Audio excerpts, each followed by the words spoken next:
Bismillah, alhamdulillah, salatu wassalamu ala rasulillah wa ala alihi wa sahbihi wa sallama taslima. Kemarin kita telah menjelaskan tentang kitab Qawaidul Fiqhiyah yang dikarang oleh Syekh Abdurrahman bin Nasir As-Sa'di rahimahumullah. Sekarang apa lagi yang mau kita bahas ini? Bahas hadis saja ya, karena kalau usul fikih yang kita bahas nanti banyak yang nggak paham kan. Nah, kita nyampaikan satu hadis dari Rasulullah. An Abdurrahman Mu'adz bin Jabal radhiyallahu taala anhu anin Nabi sallallahu alaihi wasallam qala ittaqillaha haitsu ma kunta wa atbi'is sayyi'ata alhasanata tamhuha wa khaliqin nasa bi khuluqin hasan. Rawahu Tirmidzi wa hasanahu. Dari Abi Abdurrahman Mu'adz bin Jabal bahwasanya Nabi sallallahu alaihi wasallam bersabda, bertakwalah kepada Allah dimanapun kamu berada, dan sertakanlah keburukan dengan kebaikan. Wa khaliqin nas, dan pergaulilah manusia dengan akhlak yang mulia. Dalam hadis yang mulia ini Rasulullah mengajarkan kepada kita 3 akhlak.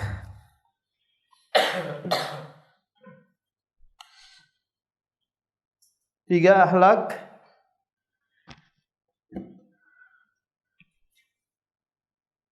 al-akhlak.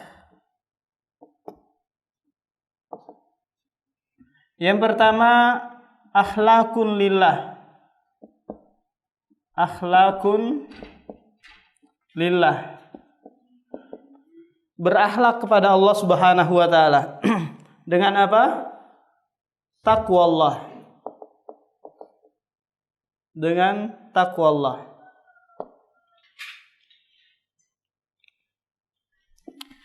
Karena dengan ketakwaan ini seseorang bisa memilah-milih, bisa berjalan dengan hati-hati karena ada dasar ketakwaan. Karena takwa itu, takwa asal katanya adalah ittaqo.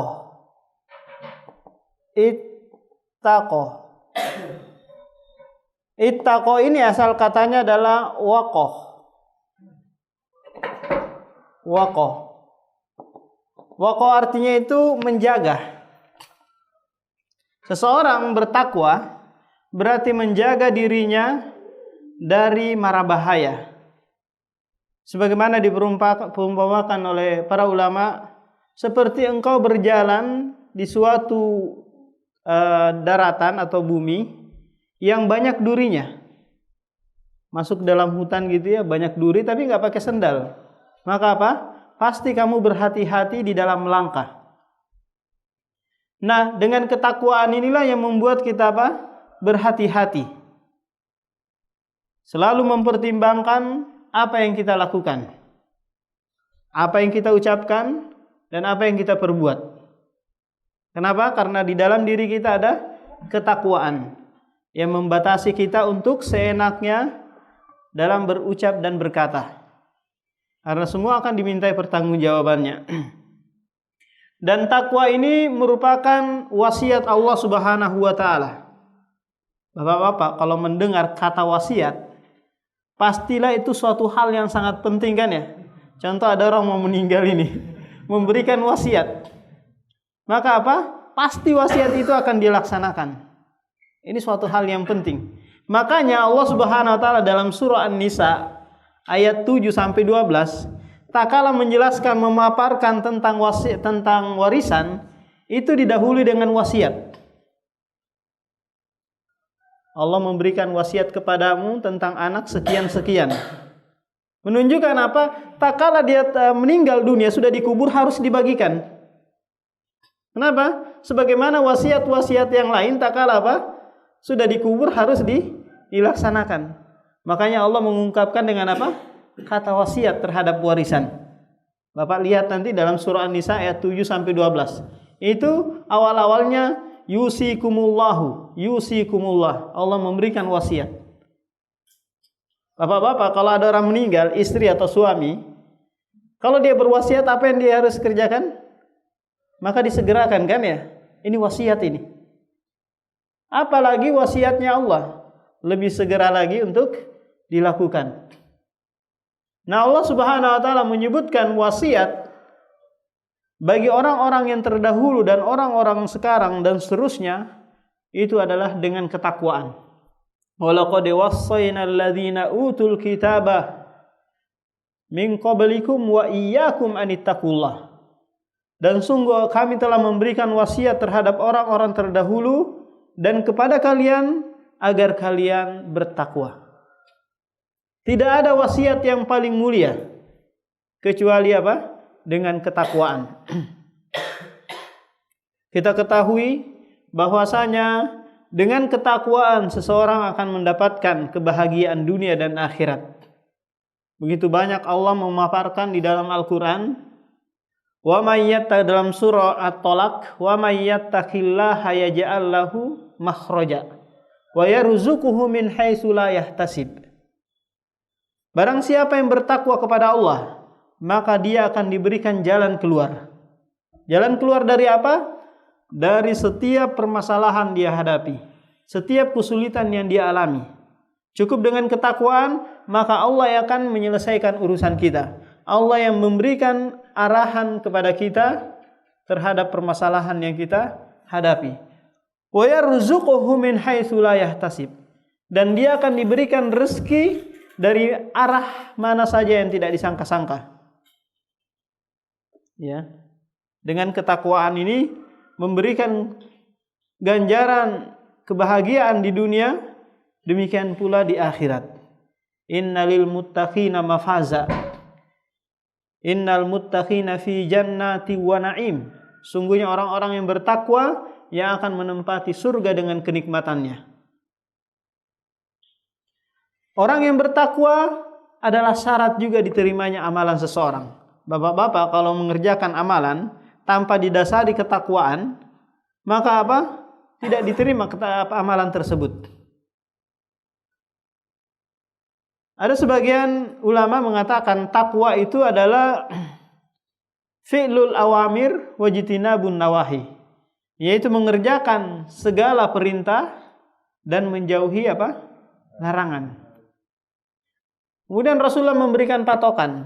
Kalau sekiranya terhadap perintah itu dibarengi dengan istito'ah, kemampuan. Wa ma amartukum bihi fa'tu minhu mastata'tum. Apa yang aku perintahkan kepada kalian, maka kerjakanlah semampu kalian. Karena perintah itu pasti berat, Pak. Baik perintah yang sifatnya wajib ataupun mustahab, itu pasti berat. Salat itu berat. Bayar zakat itu berat, haji itu berat. Karena dia ada masyaqqahnya. Beda dengan hal keharuman, hanya diperintahkan wa ma nahaitukum anhu fajtanibuh, enggak diikat dengan kemampuan. Barang apa saja yang aku larang maka jauhilah. Karena menjauhi sesuatu, meninggalkan sesuatu itu mudah. Contoh, Bapak terbiasa minum terbiasa berbuat ini. Untuk meninggalkannya kan mudah ya. Cuma terkadang hawa nafsu yang mendorong terus untuk tetap melakukan hal itu. Ada seorang yang terbiasa minum khamar, makan obat-obatan, kayaknya berat sekali meninggalkan. Padahal susah, ditinggalkan aja, nggak usah dibeli, dijauhin aja selesai. Nggak perlu apa? Nggak perlu susah-susah. Bahkan dengan meminum khamar membutuhkan uang lagi, kemudian menghilangkan akal lagi, bisa merugikan orang lain dan seterusnya. Kalau dijauhi maka uang bisa tersimpan, badan bisa sehat, orang lain pun bisa aman dari kejahatan kita apabila apa? Meminum khamar. Jadi takwa ini adalah akhlak yang pertama. Kita berakhlak kepada Allah dengan apa? Dengan ketakwaan. Maka Rasulullah SAW di hadis ini mengikat bahwasanya bertakwa kepada Allah itu dimanapun kamu berada, baik di dalam masjid, baik di dalam ruangan tersembunyi, di dalam tanah, di udara, di lautan, di mana saja berada. Kenapa? Karena seorang ulama berkata, kalau engkau mau berbuat maksiat, maka berbuat maksiatlah di mana Allah tidak melihatnya. Berbuat maksiatlah di mana Allah tidak mengetahui tempat tersebut. Kira-kira ada nggak tempat yang tidak diketahui oleh Allah? Maka kalau seperti itu, jangan berbuat maksiat. Kemudian akhlak yang kedua yaitu akhlakun linnafsi. Akhlakun linnafsi. Akhlak kepada diri sendiri. Akhlak kepada diri sendiri, Rasulullah menyebutkannya dengan apa? Dengan apabila kita melakukan kesalahan, maka segera barengkan dengan kebaikan. Fi'lu al-ma'siyah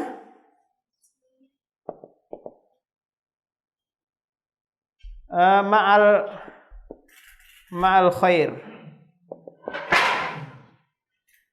Perbuatan maksiat harus dibarengkan dengan perbuatan kebaikan. Bapak-bapak, kita ini manusia yang tidak luput dari kesalahan. Semua manusia, namanya manusia pasti melakukan kesalahan. Hanya saja Nabi Muhammad SAW maksum. Ini Nabi Muhammad ini maksum. Apa itu kata maksum? Maksum itu apabila dia melakukan kesalahan, dia langsung ditegur. Paham? Nabi melakukan kesalahan tapi dia langsung ditegur. Ditegur oleh Allah. Banyak sekali Allah Subhanahu wa taala menegur di dalam Al-Qur'an. Salah satu contohnya adalah surah Abasa. Abasa wa tawalla an ja'ahul a'ma. Dia bermuka masam. Tak kala datang seorang orang yang buta, yaitu Ibnu Ummi Maktum, meminta nasihat, meminta peringatan kepadanya, sementara Nabi Muhammad berpaling kepada orang-orang Quraisy, pembesar Quraisy. Langsung Allah Subhanahu wa taala tegur perbuatan tersebut, yaitu bermuka masam. Enggak mau menghiraukan apa? Ibnu Ummi Maktum yang pemuda buta ini. Kemudian tatkala Rasulullah sallallahu alaihi wasallam menghajar istrinya, yaitu meninggalkan hampir 1 bulan meninggalkan sebagian istrinya, tidak sekamar dengannya dan lainnya, maka Allah turunkan surah At-Tahrim. Ya ayyuhan nabiyyu lima tuharrimu ma ahallallahu lak. Wahai Nabi, kenapa engkau mengharamkan apa yang dihalalkan Allah bagimu? Nabi SAW melakukan kesalahan, tapi apa? Dia langsung ditegur. Beda dengan selain Nabi, sahabat, tabi'in, ulama dan seluruh manusia melakukan kesalahan tapi tidak ditegur. Paham? Tidak ditegur, tidak ada ayat Al-Qur'an yang menjelaskan kamu melakukan kesalahan seperti ini. Nah, kalau kita mengetahui hal ini, kita nanti bisa menjadi apa? Tolak ukur terhadap orang yang kita cintai. Contoh, ada seorang syekh atau ada seorang ustadz yang kita kagumi, dengar perkataannya terus. Suatu saat ustadz ini berzina, naudzubillah min dzalik. Suatu saat ustadz ini meminum khamar. Kira-kira mungkin gak ini? Mungkin. Dia manusia yang pasti terjatuh pada kesalahan, dosa besar ataupun dosa kecil. Biasanya sikap orang yang kudu kagum kepadanya itu apa? Langsung mengambil jurus apa? Melarikan diri. Jurus apa? Jurus tahdzir. Berbalik arah. Tidak mau lagi mendengar perkataannya, tidak mau lagi duduk di majelisnya. Bahkan menegur sapa, memberikan nasihat pun nggak mau sudah. Pelaku maksiat ternyata selama ini. Ahlul bid'ah ternyata. Padahal ahlul bid'ah adalah kemaksiatan. Ya kan? Adalah kemaksiatan, dosa. Langsung mengambil jurus. Sudah, nggak pantas ternyata dijadikan seorang rujukan dalam. Padahal dia nggak mengetahui bahwasanya manusia itu ustadz ke, syekh ke, atau ke ulama, dia pasti terjatuh pada kesalahan. Lantas sikap kita yang baik kepada guru kita tersebut apa? Pertama, memberikan nasihat. Barangkali dengan nasihat kita dia bisa teringat dan kembali kepada jalan kebenaran. Kalau kita malah menjauhi, mengatur jarak dengannya, tambah sesat, tambah rusak, tambah menjauh. Nah, ini terkadang teman-teman dari kalangan salafi kadang mengambil jurus seperti ini. Ya. Mengambil jurus seperti ini ambil lari maraton untuk menjauhi guru tersebut yang terjatuh pada kesalahan. Seandainya dia tahu bahwasanya dia adalah seorang yang tidak maksum, maka dia bisa istilahnya toleransi dalam hal ini. Dia memang seperti itu, ya wajar, dia manusia melakukan kesalahan. Paham? Tapi sikap kita apa terhadapnya? Apalagi seorang ustadz atau syekh yang mungkin tergelincir dalam hal akidah, dalam hal fikih, dalam hal ini. Maka kita jangan mengambil jarak, menjauhinya, dan ini kecuali sudah iqamatul hujjah. Iqamatul hujjah itu sudah menyampaikan ini loh yang benar, ini loh ini kamu salah. Terus dia ngeyel saja, ngotot, ini lain lagi ceritanya, paham? Jadi kata Rasulullah sallallahu alaihi wasallam, kullu bani Adam khata'. Setiap anak Adam itu pasti melakukan kesalahan. Wa khairul khata'ina tawwabun. Dan sebaik-baik orang yang melakukan kesalahan adalah bertobat.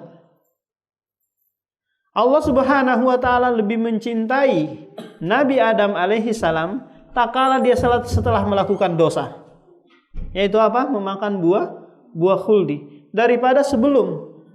Karena benar-benar Nabi Adam datang sebagai seorang hamba yang hina, yang melakukan kesalahan, yang bertobat kepada Allah Subhanahu wa taala.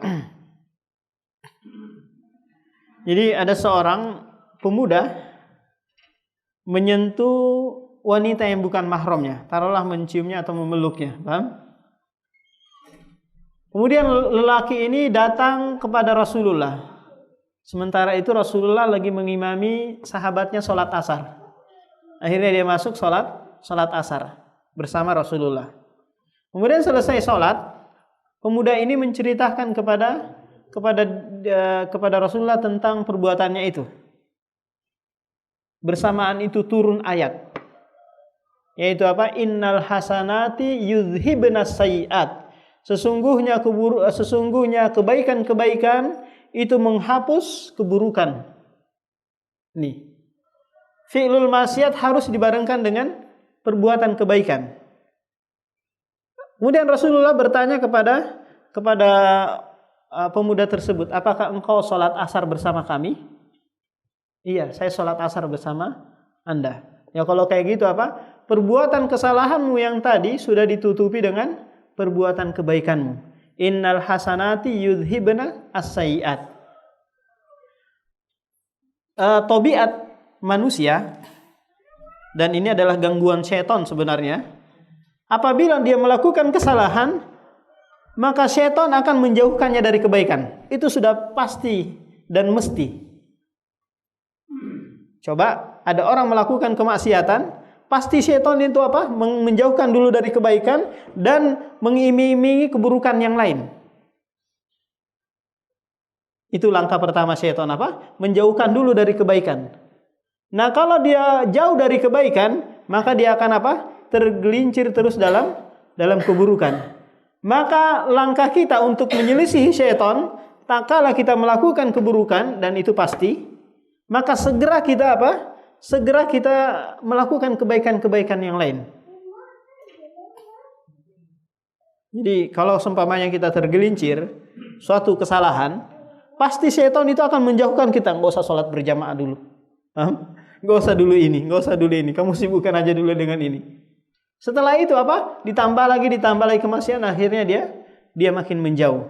Nah kalau kita melakukan kesalahan, usahakan sholat jamaah jangan ditinggal. Ibadah-ibadah yang lainnya jangan ditinggal. Tetap berusaha untuk apa? Mengerjakan kebaikan.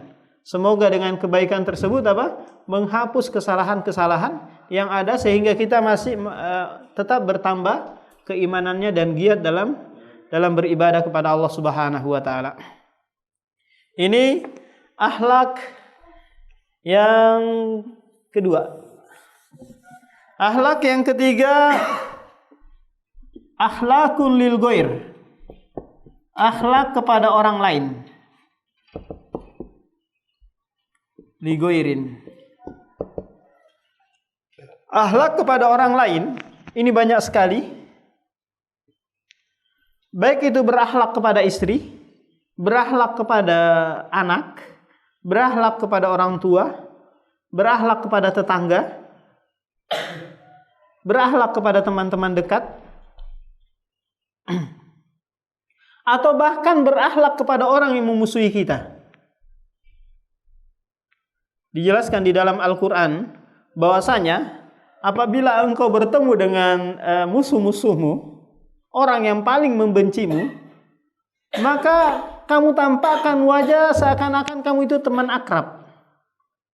Seakan-akan apa? Teman akrab, enggak bermuka masam, enggak memalingkan wajah. Ka'annahu hamim, seakan-akan kamu dengan dia adalah teman dekat. Nah, ini adalah salah satu bentuk dakwah agar mengajak dia kepada kebaikan. Tapi kalau kita sudah bermuka masam, sudah bermuka cuek, palingkan wajah, selesai. Dia apa? Dia akan makin menjauh. Dia akan menjauh. Dia makin tidak mengenal kebaikan. Kebaikan yang kita lakukan pun orang lain ingin merasakannya. Cuma terkadang apa? Malu-malu kucing, ya. Terkadang malu-malu dengan lingkungan yang sudah terbiasa seperti itu. Padahal di dalam hatinya ada keinginan ingin merasakan seperti yang kita rasakan. Tapi kesombongan, lingkungan, kedudukan menjauhkan dia dari apa? Dari kebenaran. Nah, jadi akhlak kita kepada manusia banyak sekali, ya, disebutkan di dalam Al-Quran maupun di dalam hadis. Contoh akhlak kepada tetangga, akhlak kepada tamu. Tamu itu, ya, haruslah kita berakhlak kepadanya. Itu dengan apa? Dengan memuliakan, baik itu dengan segelas air putih ataupun makanan yang ringan. Yang penting ada disuguhkan. Maka dalam pembahasan fikih, kalau sekiranya tuan rumah tersebut tidak mengeluarkan sedikit pun, baik air putih wala onde-onde wala syai', maka apa? Si tamu ini boleh mencuri sesuatu dari rumah itu. Boleh dia mengambil karena dia punya hak yang tidak diberikan. Si tamu ini punya hak yang tidak diberikan oleh tuan rumah. Maka dia boleh mengambil diam-diam tapi dengan cara yang ma'ruf, sesuai dengan kebutuhannya. Jangan dia statusnya tamu seenaknya aja mengambil apa yang ada di dalam rumah. Kalau kebiasaannya orang Balikpapan, orang LKMD lah ya, begitu ada tamu disiapkan coto Makassar mungkin, atau disiapkan sop konro, maka ini adalah hak tamu kan gitu ya, hak tamu. Maka kalau sekiranya si tuan rumah tidak menyiapkan yang biasa disiapkan, maka dia boleh mengambil seukuran atau seharga yang biasa disiapkan.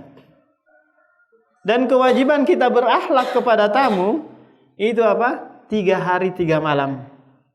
Selebihnya adalah perkara yang mustahab. Silahkan pergi, kalau nggak enak saja dia diusir gitu ya, silahkan pergi.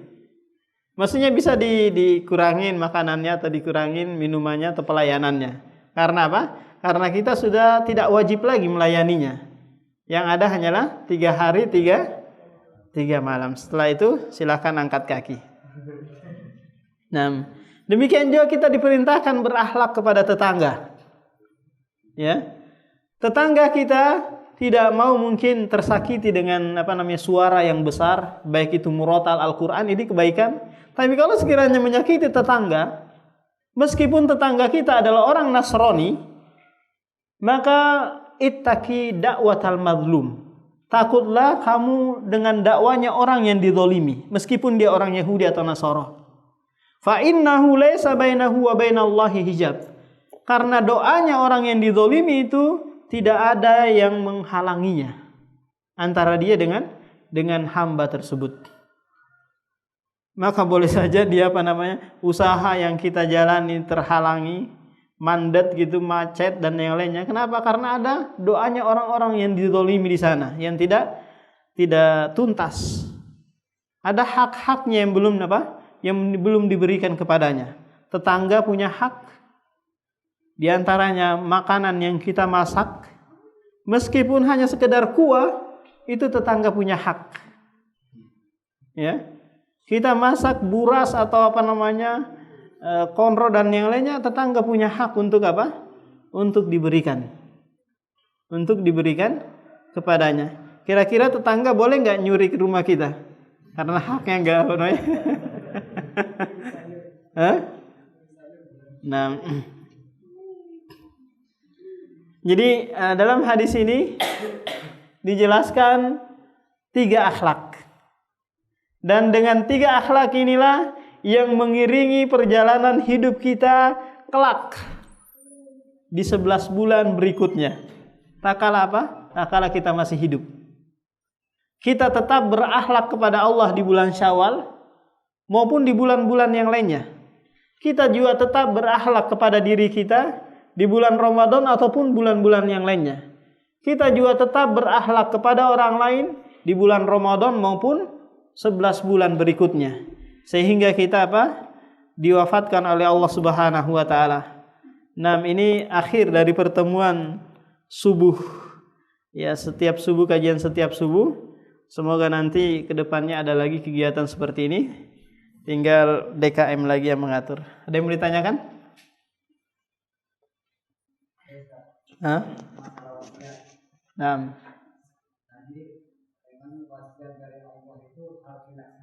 Iya. Jadi kalau berkenaan wasiat manusia itu kan ada yang bisa dilaksanakan, ada yang tidak. Iya. Misalnya si wasiat yang manusia meninggal ini wasiatnya tidak sesuai dengan akidah syariat. Kita. Misalnya disuruh apa? Nanti kalau si meninggal wasiatnya langsung begini misalnya. Jadi kan tidak berkenaan dengan akidah kita. Tidak mungkin kita melakukan karena merusak. Iya. Jadi kalau wasiat Allah itu Pak pasti kebaikan. Nah ini. Jadi kalau kebaikan pastilah dikerjakan. Kalau manusia ini bukan mutlak kebaikan, tapi ada keburukan, ada juga kebaikan. Kalau sekiranya ada seorang yang akan meninggal sudah sakaratul maut, dia berwasiat seperti ini. Kalau saya meninggal, tolong dikubur di tengah-tengah Masjid Darut Taubah. Kan? Atau di mihrab Darut Taubah. Ini adalah wasiat yang maksiat, nggak boleh dipenuhi, Pak. Atau dia memberikan wasiat yang dia tidak mampu bagi ahli warisnya. Ahli warisnya nggak mampu. Contoh, kalau saya meninggal, tolong dikuburkan di kuburan baki. Sementara pesawat ke sana, charter pesawat ini ratusan juta. Sementara 1 sen pun dari warisan nggak ada yang ditinggalkan. Maka ini apa? Tidak ada kewajiban bagi ahli waris untuk melaksanakannya. Kalau dia memberikan wasiat harta, Pak, tapi kepada ahli waris, contoh ahli waris, anak, istri, bapak, ibunya, saudara-saudaranya, dia memberikan wasiat, kalau saya meninggal dunia, tolong anak saya ini kasih rumah ini. Atau kasih tanah yang 1 hektar di sana. Jangan dikasih, Pak. La wasiyata lil waris. Tidak ada wasiat bagi ahli waris. Kalau dia bilang seperti ini, tolong nanti kalau saya meninggal dunia, seluruh harta saya buat Ustadz Burhan. Kalau ada yang seperti ini, hah? Boleh nggak kira-kira gitu? Hah? Ini boleh. Tapi sepertiganya saja. Iya, sepertiga. Kalau dia punya uang 3 juta, maka 1 juta buat saya. 2 jutanya untuk pengurusan jenazahnya dan yang lainnya. Untuk ahli warisnya. Paham Pak Udin? Iya. Assalamualaikum warahmatullahi wabarakatuh. Begini betul, ada kisah di tempat saya. Itu 2 bersaudara. Laki-laki atau perempuan Pak Udin? Yang laki sama perempuan. Nah perempuan ini dibawa lari sama pacarnya. Karena apa namanya orang tuanya itu sesama kampung itu nggak mau menikahkan. Ya, yang enggak orang tuanya perempuan dibawa lari itu kan sesepuh di kampung itu. Orang tua kampung lah. Akan malu. Nah, dia pesankan di saat dia sakit dia pesan kalau saya mati meninggal aku tidak mau dilihat sama si itu, si kakakmu itu. Walaupun dia datang suruh pergi. Haram apa namanya tangan menyentuh jasadku kalau dia datang melihat saya. Jangan temannya itu melihat saya pun haram. Aku mati haram. Mati suri Pak Udin. Itu wasiat yang haram, nggak boleh nggak boleh dilaksanakan. Kenapa? Karena dia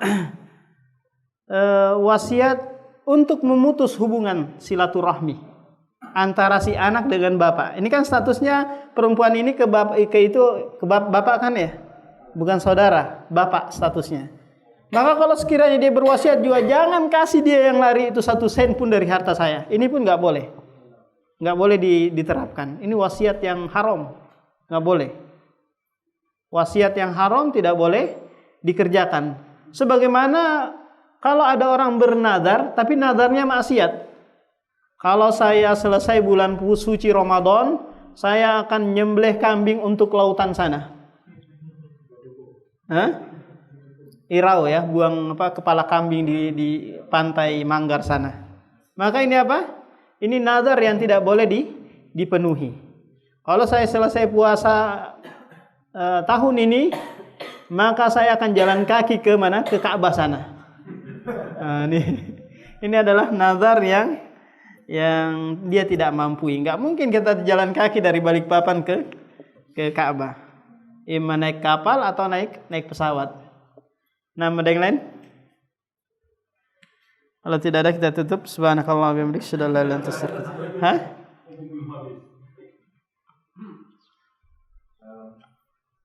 Kalau misalnya anak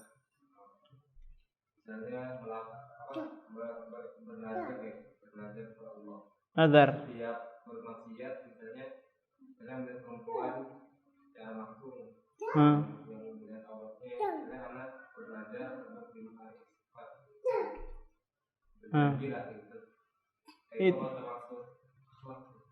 Nah, itu nazar yang baik. Itu harus harus dipenuhi. Yufuna bin nadri. Mereka orang-orang yang ahli surga itu memenuhi nazarnya. Nazar kebaikan harus dipenuhi.